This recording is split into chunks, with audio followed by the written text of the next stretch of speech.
Hey everyone, and welcome to the first episode of True Crime. I'm Drew Van House, and I will be the host of this true crime podcast. I really can't begin to say how excited I am to put out a podcast that centers around my obsession, which is really anything true crime material. I would have to say my obsession began with the release of Making a Murder back in December of 2015. It was the story, the characters, the possible corruption of the police, a coarse confession. I mean, this case has everything. Once I started watching, I couldn't stop, and I guess it became this almost kind of addiction that branched off into other documentaries. Then it led into listening to true crime podcasts, and even as far as doing research on cases that seemed to have a puzzling outcome. Then a few people approached me with the idea of doing my own podcast, and I guess that's kind of where the idea came to be. My main focus in this podcast will be on cold cases that remain unsolved to this day, but I will also discuss cases that have been solved but seem to have a questionable conclusion. Also during this podcast, I do want to give my own opinions and theories on the cases that I talk about, and the new episodes will be released on Sundays. I would have to say that the main reason I am starting this podcast is to get people talking about cases, and just maybe it may lead into answering some unanswered questions. I feel there are many victims and their families that have not been able to seek justice, and I think it's only right to share their stories and keep getting the word out about their cases. With all of that being said, I would love to start out this podcast series with one of my favorite cases that I've been following for about a year now, and it's a case about a 12-year-old boy, Garrett Phillips, who was murdered at his home on October 24, 2011 in Potsdam, New York.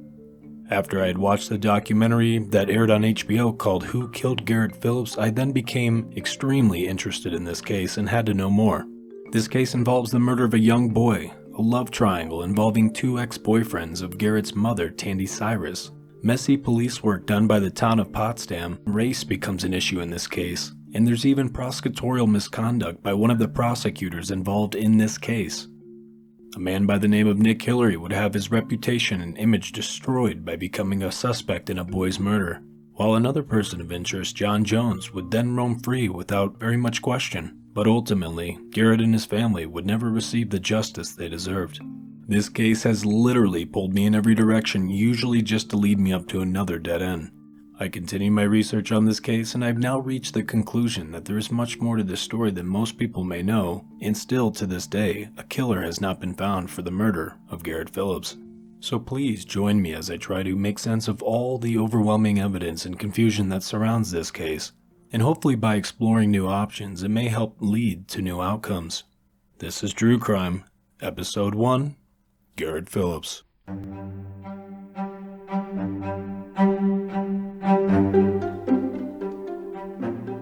It's no disguise. It's no disguise. It makes no sense. It doesn't fit. If it doesn't fit, you must acquit. We're proceeding without you. Since I have been in Dade County, I've been allowed Don't shake your finger at me, young man. Don't shake your finger at me, young man. Ma'am, were you crying when you were shooting him? I don't remember. Were you crying when you were stabbing him? I don't remember. How about when you cut his throat? Were you crying then? I don't know. So take a look then.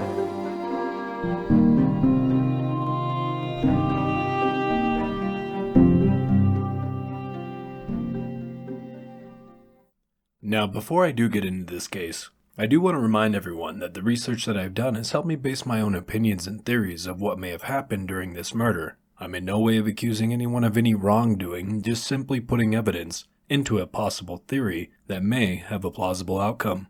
I also will have all my sources listed via Twitter at #DrueCrime and Facebook at facebook.com/DrueCrime. And I can also be reached by email, and that's at druecrimepodcast@gmail.com. And you may also listen to my episodes through a podcast called Anchor, or simply listen to the episodes on the web using anchor.fm/truecrime. The narrative of this case has been simple. It's about 30 minutes in Potsdam. It was around 5 o'clock. I got a phone call. Something's happened to Garrett. I have both units on scene with an unresponsive 10-year-old male. The scene was handled as a crime scene. The mother is Tandy Cyrus. Tandy's ex-boyfriend, Nick Hillary, was suspicious. Garrett didn't like it. Those two butted heads. We have a strong suspect at this point. You're going to hear the six of the wavy relationship. You've got some problems. Hillary is responsible for Garrett's death. No doubt in my mind he did it. Nick Hillary. Hillary. Nick's the guy. I'm 100% certain. Am I living in a dream right now, or this is really happening? As a person of color, you're told, don't talk to the police. Nick called me saying, the cops won't let me leave. You don't strip search someone naked for anything. You do have to raise questions as to why they chose Nick Hillary. He's right out of a movie. Nick's dating the sheriff's ex-girl. You have John Jones holding Tandy's hand. There have been theories that Garrett had been horsing around with friends. Those theories are pushed aside. There's no match for the DNA, nothing tying Nick to the crime. Prosecutors don't want to solve this case. They want to get a conviction. To tell you I'm scared would be an understatement. Either Nick Hillary did this, or someone else did this. Either one of those options are frightening. Alright, so that last clip was the trailer for the documentary Who Killed Garrett Phillips, which originally aired on HBO last summer. The documentary is very well done and gives the audience a great detailed story on this case. The two-part series Who Killed Garrett Phillips was directed by Liz Garbus, and she's also responsible for other true crimes such as There's Something Wrong with Aunt Diane, an episode on the Innocence Files, and is also responsible for the recently successful Lost Girls that is featured on Netflix, and that movie is tied to the Long Island serial killer, which to this day has never been caught. Now, before I get into the story of Garrett's murder, I do want to say that throughout this case I decided to not only look at the evidence, but also really pay attention to how people were behaving throughout the course of this case.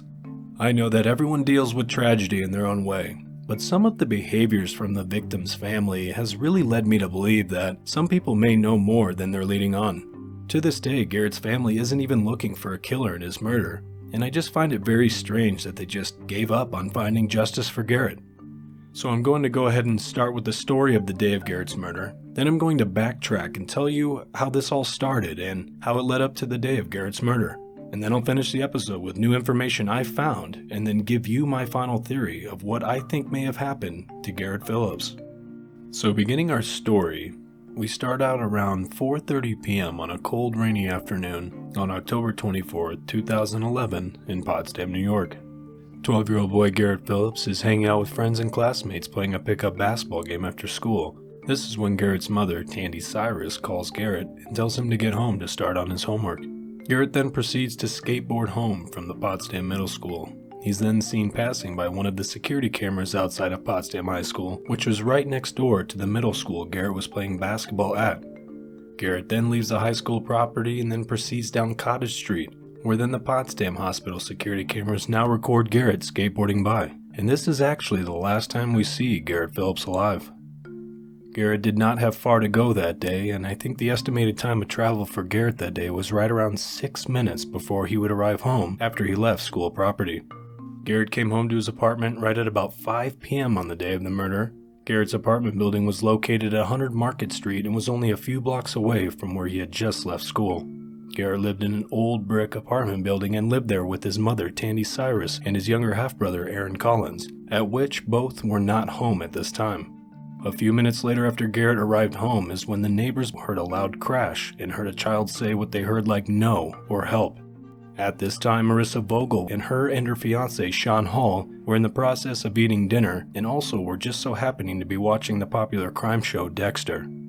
Marissa then decides to knock on the apartment door 4D, where they had just heard the noises coming from. After she knocked on the door to check on the apartment, she then heard what sounded like a lock clicking from behind the door.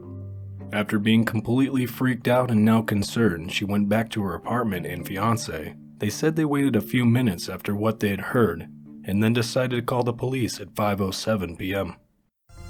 Potsdam Police, Dispatcher Snyder. Hi, my name is Marissa Vogel, and I have something I'm not sure if I should call or not. I thought I heard some screaming like no and help a couple of times, so I knocked on their door and I heard the lock click, and I know this sounds really paranoid and stuff, but I figured I'd call just in case. Where do you live?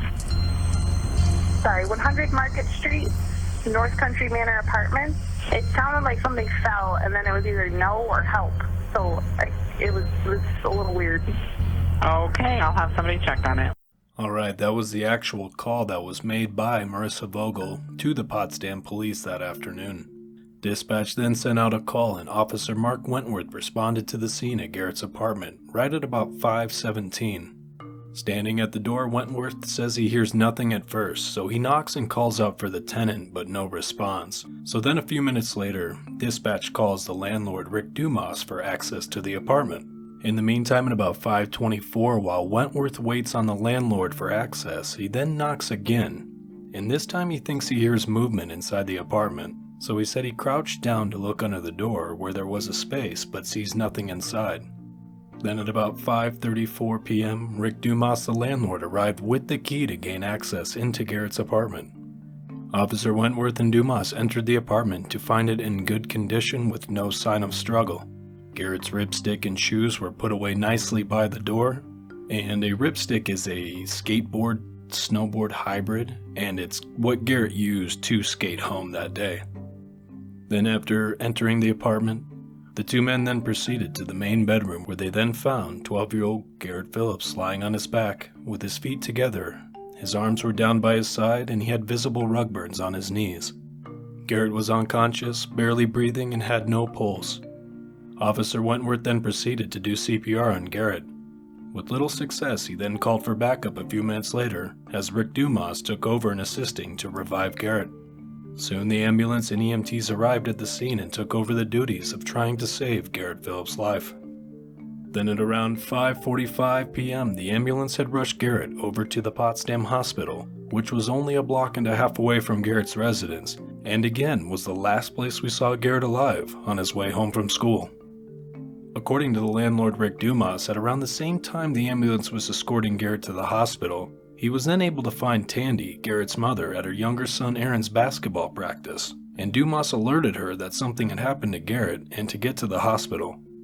As it grew closer to 6 p.m., the police dispatch had still not been able to get a hold of Tandy to give her the news of Garrett. Real quick, I just want to add one of those odd behavior moments during this case. Tandy had stated she had driven by their apartment building, which was on Market Street, the same time that Officer Wentworth's cop car was outside. Tandy said she thought nothing of it and proceeded to go pick up her youngest from daycare. I just found it odd that it didn't strike some type of curiosity from her.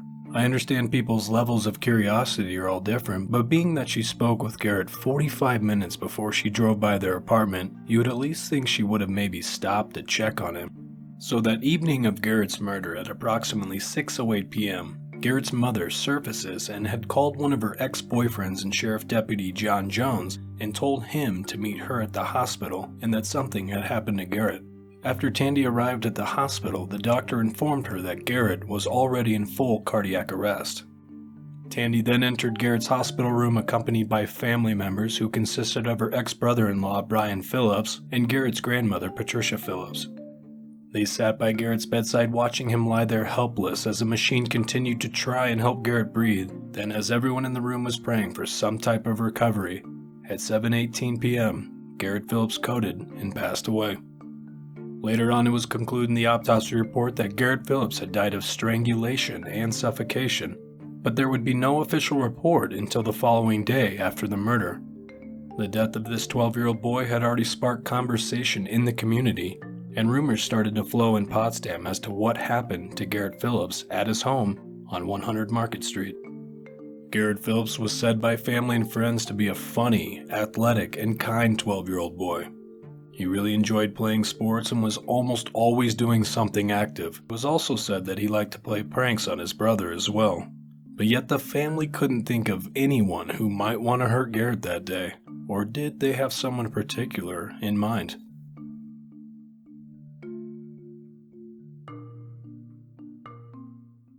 Now I'm going to go back to the crime scene here just for a moment and kind of go into a little more detail about it. After the ambulance had taken Garrett to the hospital, the police started their investigation in the second-story apartment. And during their investigation, they were photographing the third bedroom in the apartment, and an officer noticed that the window was open and the screen had been busted out. Investigating the window, they noticed that there was a set of fingerprints, and the drop from the window to the ground was right around 20 feet, and this was ultimately decided by the police that this is how the killer would eventually escape. Looking down from the window, there was a ledge on the left that the killer probably jumped onto, which was right around a 10-foot drop from the window. And this may have been the reason for the crack in the ledge that the police later found. Then the perpetrator jumped to the ground. They had slipped on the wet grass and left a smeared shoe print in the mud. I will be posting a picture of Garrett's window on Facebook, and this will give you an idea of where the killer escaped from. The police that day gathered the fingerprints from the window. I believe they took around 140 samples from the apartment to check for DNA, and in the end I think they tested around 40 people for fingerprints and DNA. These were people that may have been close to Garrett or around Garrett at some recent point. During the time of the murder, there were two neighbors, Shannon Harris and Andrew Carranza, who were changing his tire in the back of 100 Market Street that day. In their statements, they told police they did hear noises what sounded like they had come from Garrett's window. But when they looked up, they didn't see anyone. Neighbors say they heard loud noises coming from the apartment where Phillips was found dead. We were changing his tire, and we kept hearing this ripping noise. And 30 minutes after coming inside, we come to find out that the police were here. And it's kind of depressing knowing that maybe if we stayed down there 5 more minutes, the person would have been caught. I do believe whoever murdered Garrett Phillips left the scene after 5:20. So that was a quick interview that was made with Shannon Harris a few days after the murder. According to a police statement made by Andrew Carranza's father, Dan Carranza, who was also home on the day of the murder, Dan had thought he saw what he believed to be an African-American male in Garrett's window while Andrew and Shannon were fixing his tire. This is why at 5:24, when Officer Wentworth knocked on the door again, he thought he heard noises. And I think that these noises possibly came from the killer kicking out the screen in the window where they would eventually escape. Even though there were a few neighbors around at the time of the murder, no one saw the killer escaping from Garrett Phillips' apartment that day. And with no one seeing who escaped from his apartment that day, theories in the Potsdam community started to form. Some people were saying that someone broke into Garrett's apartment that day, and he came home and was at the wrong place at the wrong time. Others were saying that it was a couple kids that got rowdy with a game called Knockout and something went wrong. Knockout was a game these kids played sometimes, and they would choke themselves and pass out, and I believe they called it auto-asphyxiation, which then gives them a high from doing this. But most people would point to the theories of the two ex-boyfriends that Garrett's mother had dated in the past.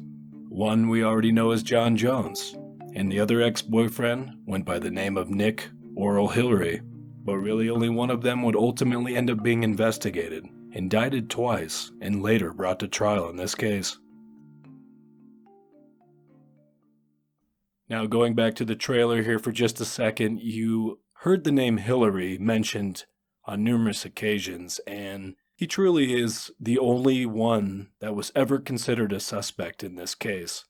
And as you can clearly tell, everybody seemed to have it out for Nick Hillary. Just a little quick backstory on Nick Hillary. Hillary was a good guy from what I understand. He won a Division III national title in soccer.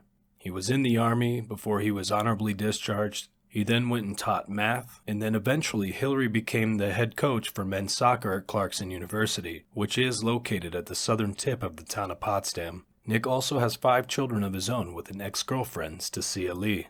So on the night of the murder, Potsdam Police lead investigator in this case, Mark Murray, wasted no time in trying to pinpoint this murder towards Nick Hillary.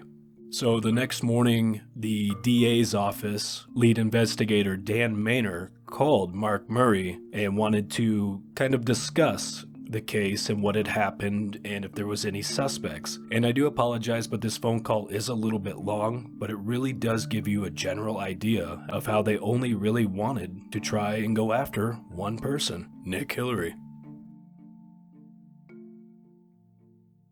October 25th, 2011. The time, 7:26 a.m. Potsdam Police Dispatcher, aware. Hi, how are you? This is Dan Manor from the DA's office. Hey, Dan. So, Mark Murray, you're the chief in right now? Mark's in. Hold on 1 second. Thanks. Dan, what's up? Marky, just calling to say if you need anything from our office, don't hesitate calling. Okay. Yeah, I talked to Nicole twice last night. Okay. Just updated her as to what we had. What are you doing today? Oh, I'm just getting ready to take my granddaughter up to Colton School, and I just heard, I didn't know about it. I heard about it on the radio. And I'm sorry, man. I would have called you. It was kind of that's fine. Circus, though. You have all the suspects that were involved? Or is there just one? I don't know, Dan. The state police have been phenomenally great at assisting. Gary Snell, obviously him and his brother are both here. They both have strong ties to Parrishville and the Phillips family, so they were able to. I talked to Gary late last night, and we got some strong feelings about certain people, or one person. But there were some interviews that they did last night to kind of cut off the heads of any accusations. Some kids were with them and stuff. So it's looking. We need that autopsy today, and we need the cause of death. But there's one person in particular we want to talk to. So. Was he just found beaten up somewhere in Potsdam? The short story is we went to the house for the neighbor heard a thud and almost like heard someone faintly say like help or stop maybe, or heard like someone fell on the floor or something like a thud. Knocked on the door and the door clicked lock. We got there, couldn't get the door open, got the building supervisor over, or the maintenance guy over as quick as possible, unlocked the door and went and found him unresponsive and not breathing. So I took him to the hospital. He was pronounced. Later, they secured the scene, which is really good work on McCarter and Wentworth's part. Yeah. And they found the back window of the apartment. You know North Country Manor, right? Know where what is? North Country Manor. Yes. The main building, the brick building. If you go up those front stairs, there's two apartments upstairs. One on the right, one on the left. Well, they were in the one on the left. The back window on the left was open about halfway. The screen was forced out, and the blinds were all fucked up. Someone had jumped from the second story, and there was a big gouge mark where they landed in the grass. And there's just no way. The more I'm thinking about it, we'll know more with the medical autopsy, but there's no way he jumped out the window and crawled back up the stairs to die. So somebody was in there with him. There was a theory that the kids were in there horsing around, fucking around, and something happened, and they freaked out and left. And then there's other theories about this. Does the mother have a boyfriend? Yeah, well, she did. That's what last night, my granddaughter got a call. She spent the night here last night because her mother had to go to the hospital today. And the Phillipses are related to one of my sister-in-laws who's married to a Phillips. And Olivia got a call from one of her cousins that said that this 12-year-old boy had been killed by his mother's boyfriend. Now, where that came from, I have no idea. Yep, that's the rumor. Okay, well, that at the time I dismissed it, thinking I doubt anything like that happened. But I don't know where that's coming from. That's coming from the Phillips side, apparently. Yep, it is, and that's what we're looking at. Okay. Yeah, if you need subpoenas or anything you need at all. I am going to need some, Dan, actually, I got you right now. You want me to stop down this morning? I'm going to take her to school right now. Yeah, if you don't mind. Okay. Come on up. I got some phone numbers and stuff. Okay, I'll be down in 20 minutes. Okay, thanks. Okay, bye. Shortly after that phone call, Tandy Cyrus went down to the police station to speak with lead investigator Mark Murray about Garrett's murder. Tandy was strangely accompanied with her ex-boyfriend John Jones during this interview. There were a few other police officials sitting in on the interview, and one other person who was Tandy's second husband and her son Aaron's father, Casey Collins. I found it to be a little strange that Tandy had two of her ex-lovers sitting in on the interview that was about the murder of her son. Being that they are ex-lovers, I just think it would have been more appropriate to interview her separately from both of them. Both these men weren't Garrett's biological father, and in most cases they would be top of the list of suspects. Not to direct guilt towards anyone, but the whole process was very strange. During this interview, the group of people that were all in the room basically had come together and began a Get Nick Hillary task force. After Tandy was done being questioned about the day of the murder, Investigator Murray started to investigate Nick Hillary. Murray showed up to one of Nick Hillary's games that he was coaching and videotaped him walking around to see if he had any limp from any type of physical injury, such as jumping out of a 20-foot window. and I've seen the video footage, and there is a 0% limp that is in this video footage of Nick Hillary. But I guess it was enough for Murray to convince someone to let them get a search warrant and call Nick Hillary down to the police station the following day, 2 days after the murder. So now 2 days after the murder, Nick is down at the Potsdam police. He's told that he's going to be asked about the roster of Garrett's classmates, but it was anything but that. It completely turned into an interrogation. They had the search warrant, so then they stripped Nick down completely naked and took photographs of him to see if he had any type of physical injuries. The greatest thing that Nick Hillary did during this search is deny and comply. Hillary was not a dumb guy, and he knew what the consequences would be if he retaliated in any type of way.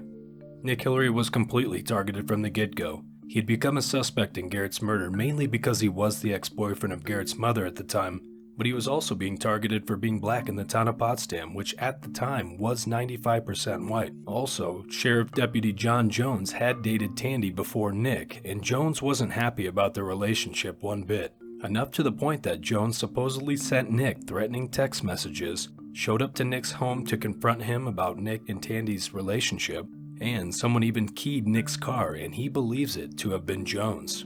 Even after they had stripped him naked and took photos of him, they sent him home in a hazmat suit after the interrogation. And I do believe Nick said that he didn't even have his wallet, keys, or any ID when he left the police station. I personally feel through this whole process of Nick's interview that they were really just trying to push his buttons and make him crack, and the smartest thing he did was just continue to comply even though he had done anything wrong. So before all this started, Tandy and Nick had met in a bar in 2010. They eventually decided to move in with one another. Inside their home, Nick had one daughter of his own, and Tandy had her 2 boys that lived there as well. Nick and Garrett apparently did not get along. Nick was strict with him, and it was also said that Nick would also scold him at times for using racial remarks in his presence. According to Garrett's uncle Brian Phillips, Garrett and Nick butted heads, and Brian did not agree with how Nick was trying to raise the boys. So it was obvious there was a dislike that more than one person had for Nick Hillary.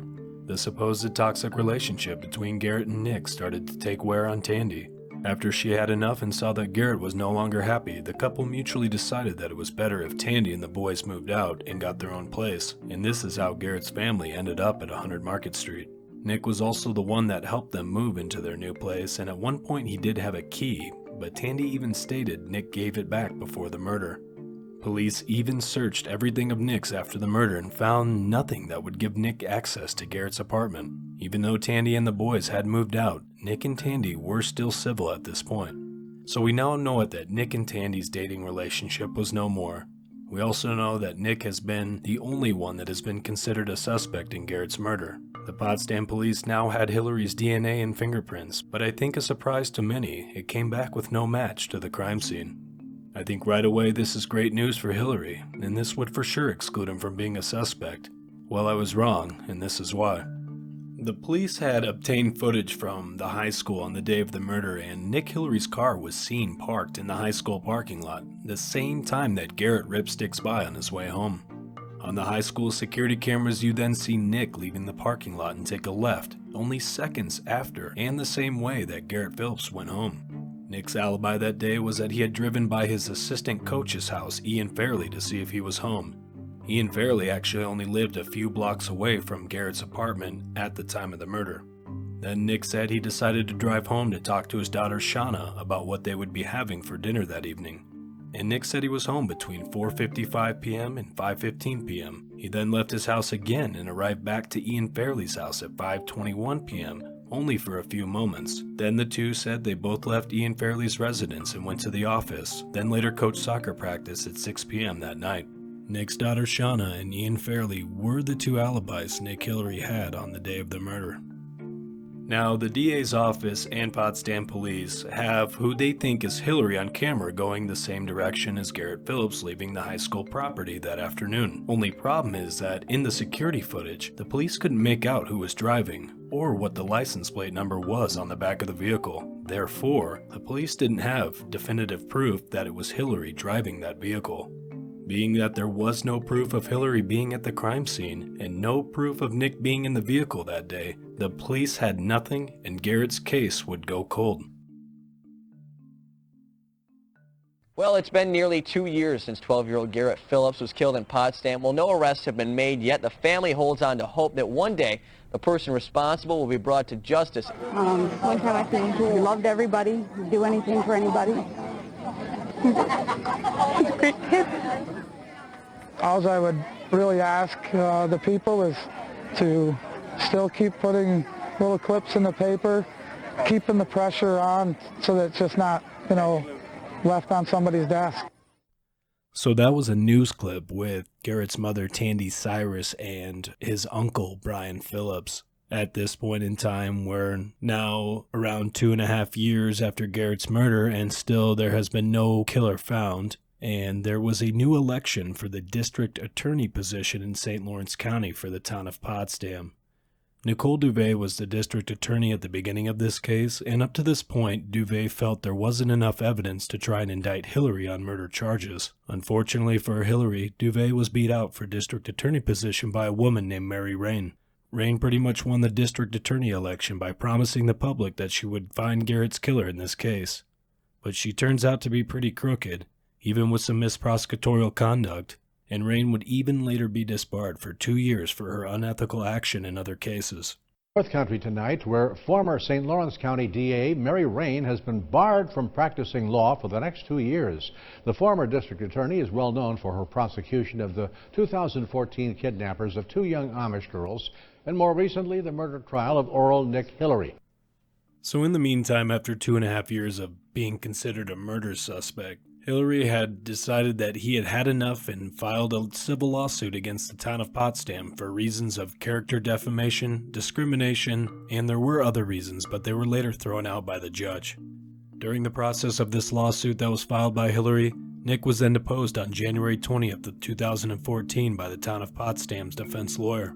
This to me ends up being a critical part in this case, as Hillary is being deposed, because the defense lawyer asked him many questions of Nick's whereabouts on the day of the murder, and Nick responds by putting himself in his car on the high school security cameras on the day of the murder. So for the first time, the police were able to prove that Hillary was in fact driving his vehicle on camera at the high school on the day of the murder. During the deposition, the one puzzling part for me was when Nick was being deposed. They had asked him if he remembered being at Ian Fairley's house that afternoon, and his response was, "I don't recall." It certainly raised a red flag for me with Hillary. I just thought that was a pretty big piece of information for him to forget, being that Ian Fairley was one of his alibis that afternoon. After the deposition was completed, Hillary had now given the DA's office enough information that Rain was then able to get a grand jury to indict Nick Hillary on May 15, 2014. Hillary spent 70 days in jail before he made bail and was once again a free man. The judge for the first indictment decided that there was a lack of evidence and some misprosecutorial conduct along the way, so the indictment was dismissed and thrown out. Then months later, in November of 2014, District Attorney Mary Rain said at a press conference that she was going to get Hillary re-indicted for a second time. And she would actually live up to her word, because on January 21st, 2015, Nick Hillary was indicted for a second time of second-degree murder of Garrett Phillips. Still, at this point, the DA's office had no physical evidence that tied Hillary to this murder. It was all circumstantial. His bail was set around $150,000, and Nick was able to make bail, but was not allowed to travel outside of the St. Lawrence County area.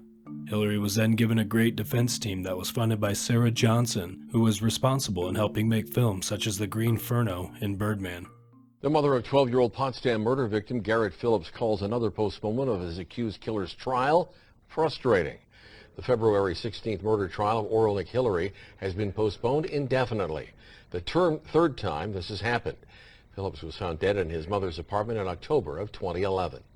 Quite honestly, I feel like my son and my family are getting tossed aside like my son doesn't matter. The trial was delayed after Hillary's attorneys expressed concern over whether the prosecution had turned over all relevant DNA evidence. So then finally an official trial date was set for September 6th of 2016, and Rain decided to add another successful district attorney to her team, and his name was William Fitzpatrick.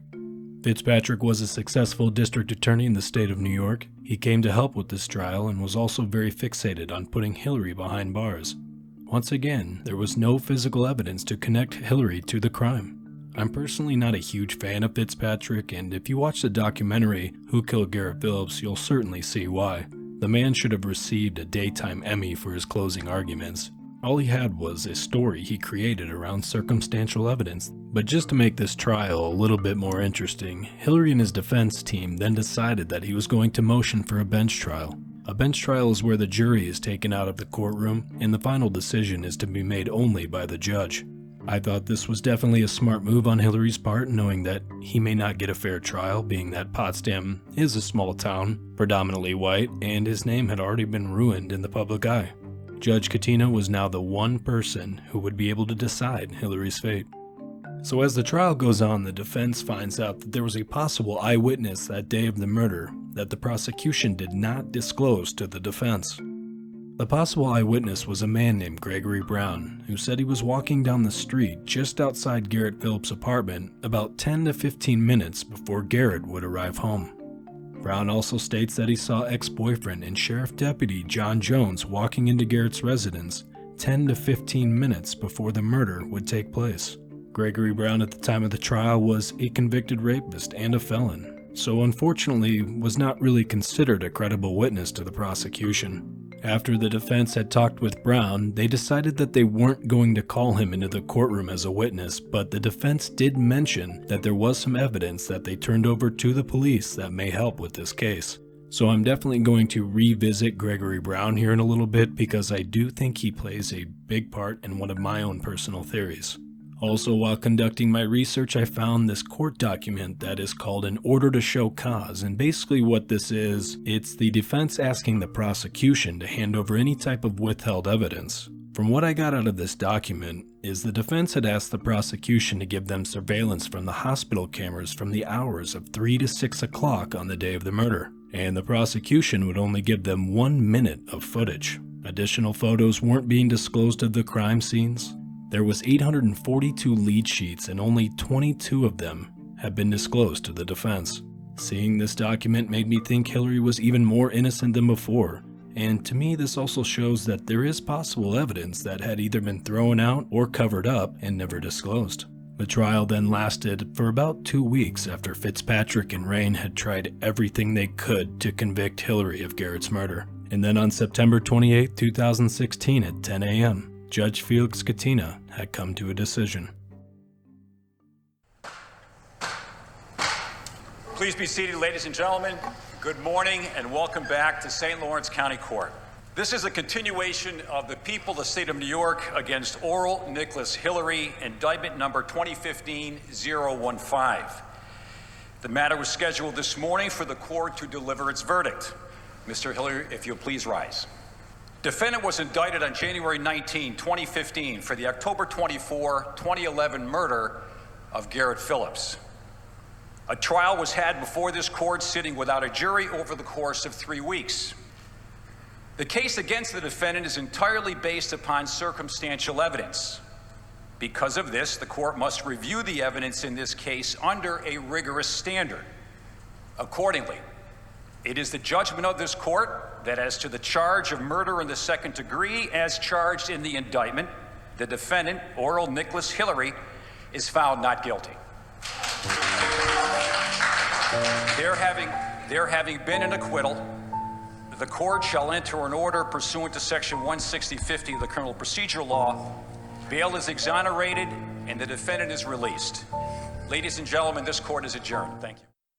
Today I want to express my gratitude to my entire legal team, to my entire supporters, my entire family, my teammates, all my friends, and thanking Judge Katina for making the right decision.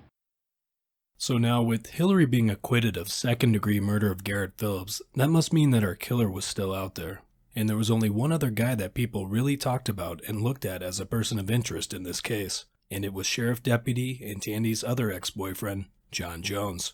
Jones had dated Tandy previously for a few years up until 2010. After their breakup, Tandy and Nick were now dating, and on January 23rd of 2011, Tandy decided to file a complaint to the police about John Jones harassing her and even fearing for the safety of her children as well. Tandy had even listed specific incidents which led up to this complaint. There were 4 separate copies of this complaint that were individually signed and notarized, and then sent to 4 different people. This was Jones's response to Tandy's complaint that was shown on the documentary. I didn't get the statement directly. I got it indirectly from my boss. And I read it and I said to my boss, I go, that's not Tandy's writing. And it was typed. And he's like, how do you know that? I go, because Tandy doesn't know the definition of some of these words in here. I go, so there's no way that she wrote this. And he's like, well, that's interesting. I go, we'll find out someday who wrote this. I go, because Tandy didn't. So the complaint had been filed 10 months before Garrett's death, and later on Tandy actually recants her statements towards Jones, and she claims Hillary made her do it, but I personally feel that to be false given the history Jones had with Tandy. It was said that Jones once physically pushed Tandy during an argument. One time Jones put all of Tandy's personal belongings outside their home due to an argument they had had, and Jones even tried to sue Tandy for unpaid utility bills when they lived together. Jones claims he had a great relationship with Garrett when they all lived together, but it's hard to believe being that Garrett is no longer with us and unable to verify if this is true or not. There was obviously jealousy with Jones towards Nick and Tandy's relationship, but was it enough motive for a man to become involved in a murder of a 12-year-old boy? As I was doing my research on this case, I was listening to the Garrett Phillips episode on a podcast called Trace Evidence. I noticed at the beginning of the episode that the host mentions that Jones and Garrett may have been seen having a conversation on the sidewalk before he went home. Though there is no actual proof of this conversation, oddly enough, a technical manager for Capital Region BOCES, employer Christopher Baxter, said in court that he installed 4 security cameras on Potsdam High School from which video evidence used at trial was taken. The prosecution said that the video evidence was taken from that camera in combination with other recordings and testimony that would prove Hillary's guilt. Well, we all know that not to be true since Nick Hillary was acquitted of Garrett's murder. So was there something on those tapes that someone didn't want anyone else to see? And an even bigger question, what was John Jones's alibi? And where was he in the moments leading up to Garrett's murder? In Jones's statements to the police, his alibi that day was that he was on a conference call at his office at about 3:30 p.m. on the day of the murder, and then he said the conference call ended at about 4:45 p.m. Then Jones said he left his office and drove to his credit union to make a payment on his truck. He said he made the payment at the credit union and spoke to the manager for a few moments, and then Jones left the credit union and returned home. The hospital surveillance had Jones's house on camera, which was directly across the street, and they were able to see Jones pull into his driveway on the day of the murder at about 4:52 p.m., 29 seconds before our victim Garrett Phillips ripped sticks by. About 15 minutes later, after Jones arrived home, the hospital surveillance footage then shows someone coming out of Jones's house walking a dog at the exact same time that Garrett's neighbor Marissa Vogel was placing the phone call to 911. Then minutes later, Jones said that he arrived home from walking the dog, and once inside, he then began working on his taxes. According to a lot of people in their surveillance footage, you can't really make out John Jones's face in that video. So there was some discrepancy that it may have not been him because you can't tell. But it turns out that it was just more evidence to help exclude him as a possible suspect in this case.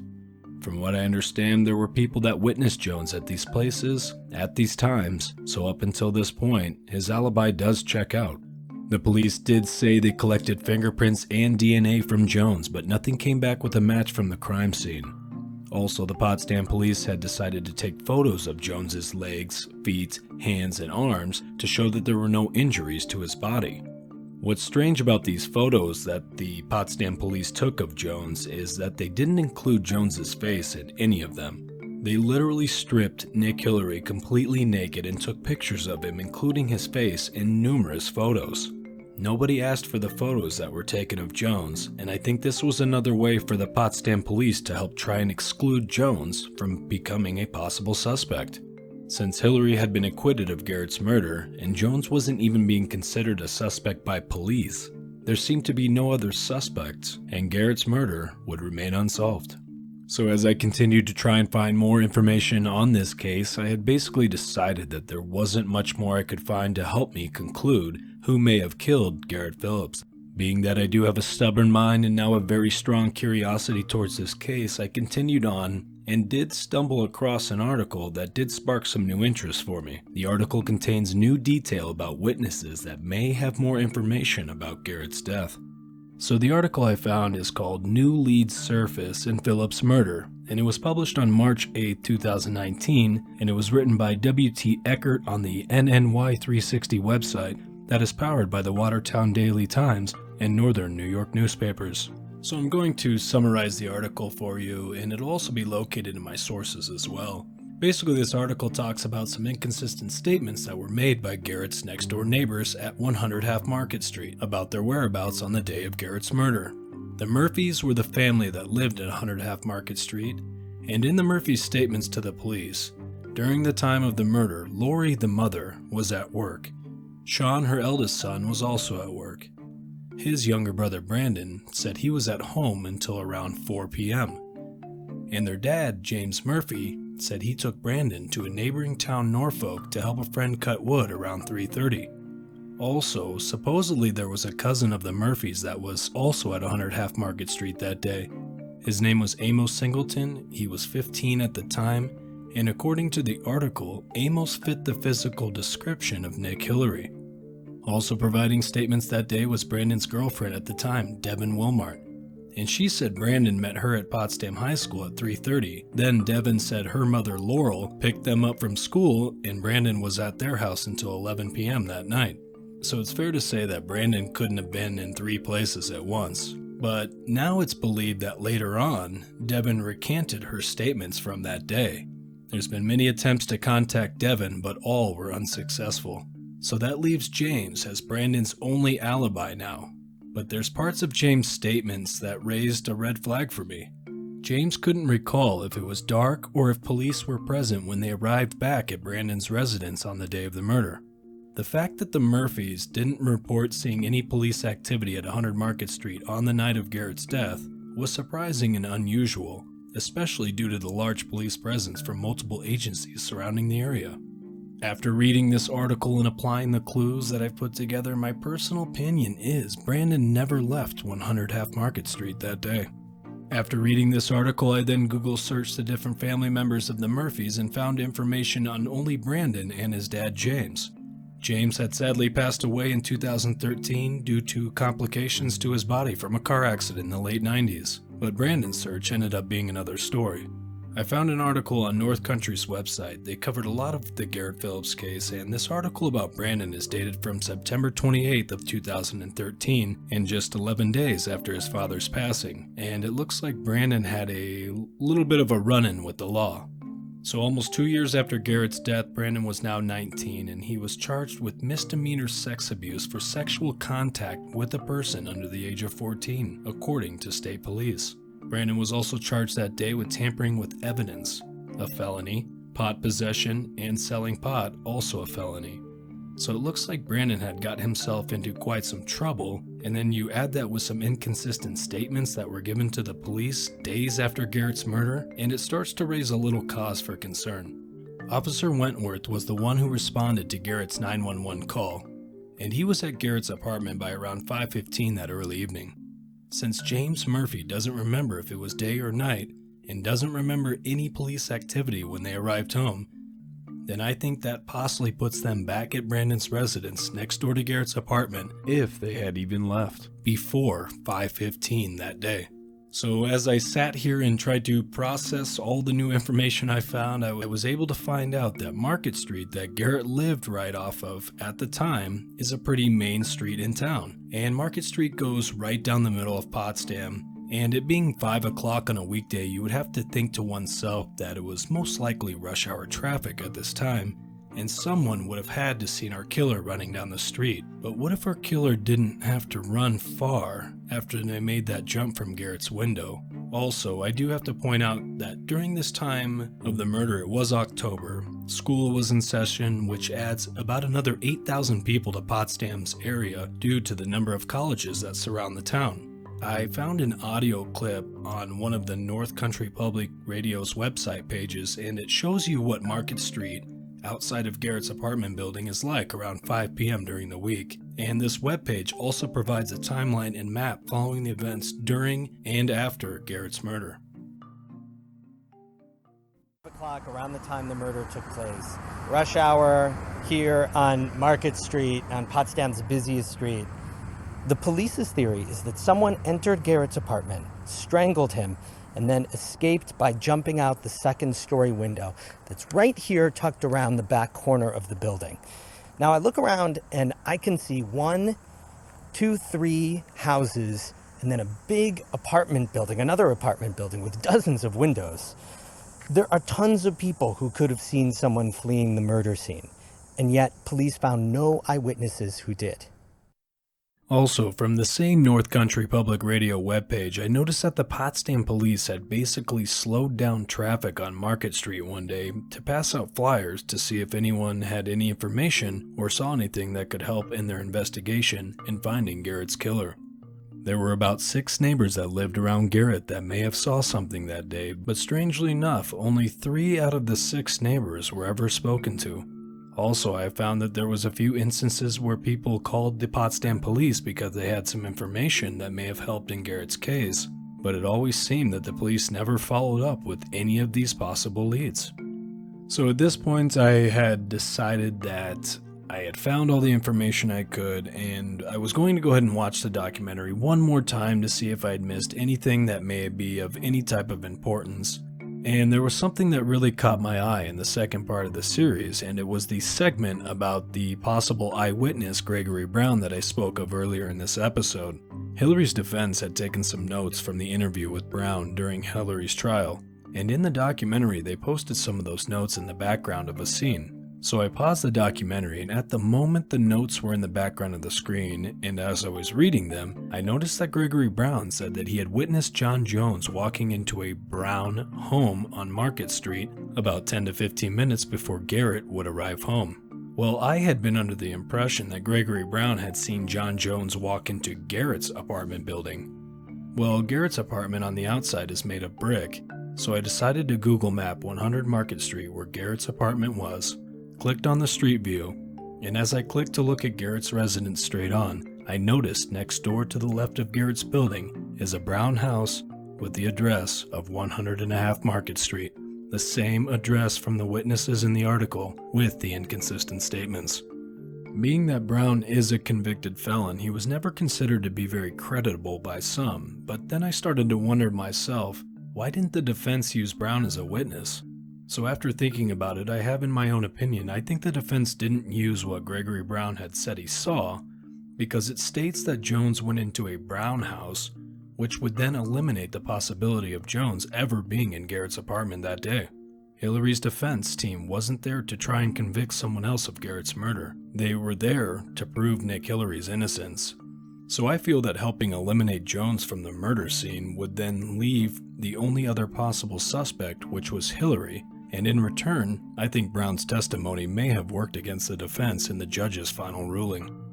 Now at this point in the episode, I would like to go ahead and start concluding everything and provide my main theory about what I think may have happened to Garrett Phillips. Being that there has never been a murderer found guilty in this case, that means we have to continue to look at any possibility that may have occurred on the day of Garrett's death. In my own opinion, I feel that all this happened in a failed attempt to try and frame Nick Hillary for the murder of Garrett Phillips. Though my theory is based on circumstantial evidence, there are also a lot of facts from this case that I incorporated to fill the holes in my theory. So why frame Nick Hillary? It's very apparent John Jones didn't want Nick around, Garrett didn't want Nick around, and the Phillips family didn't want Nick around. And they all seem to have their reasons why, but I think race played the biggest role in all of this. Again, Potsdam was 95% white, and I do feel certain people in this case weren't particularly fond of a black man being the head of Tandy's household. With that being said, I'm going to start my theory at the same time and place where I started Garrett's story leading up to his murder. So after Tandy, Garrett's mother, had called Garrett around 4:30 p.m. on the day of the murder, I believe that before he left school property that Garrett did possibly have a conversation with our person of interest, John Jones. And I do say this because of the missing surveillance footage from the Potsdam High School that day. Well, at this time, Jones had said he was on a conference call until 4:45 p.m.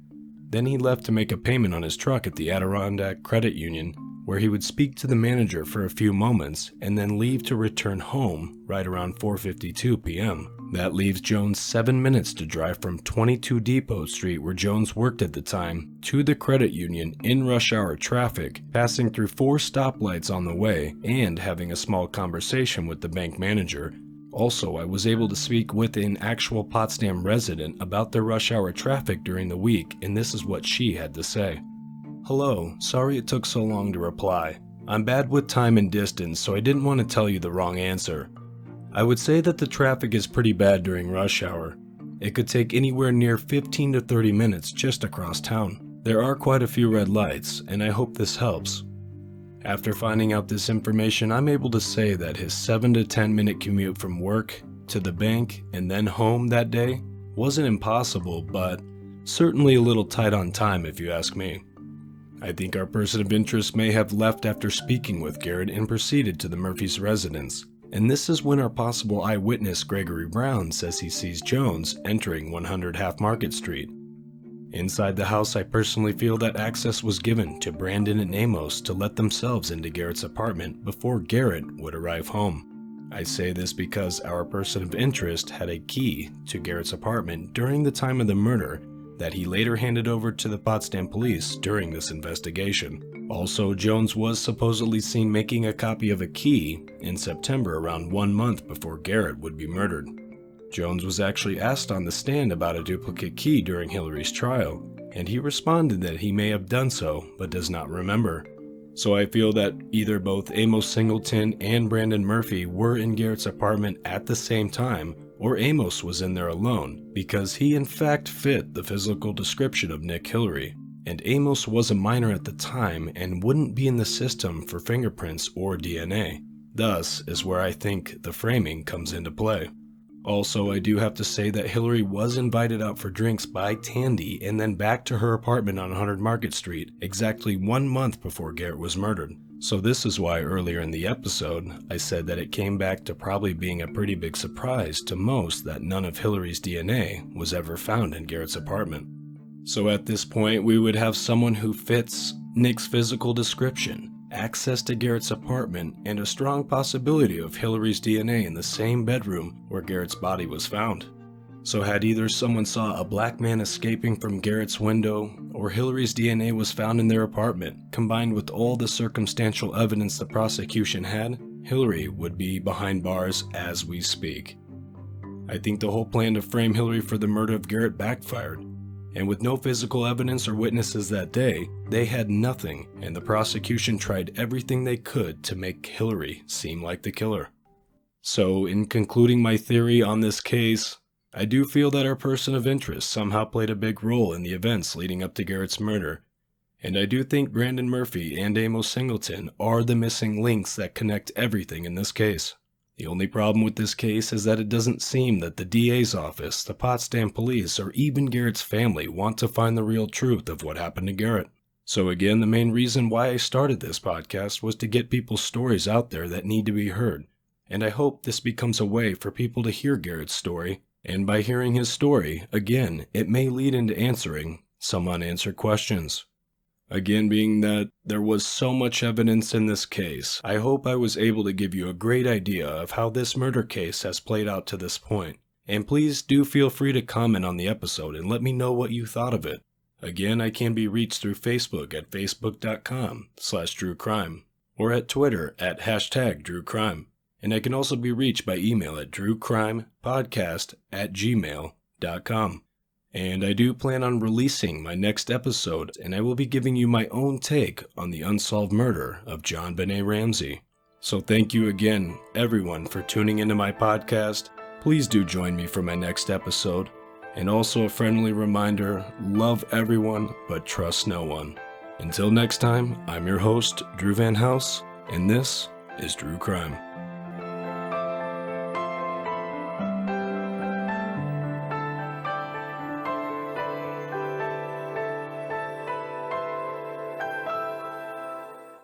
Hey everyone, and welcome to the first episode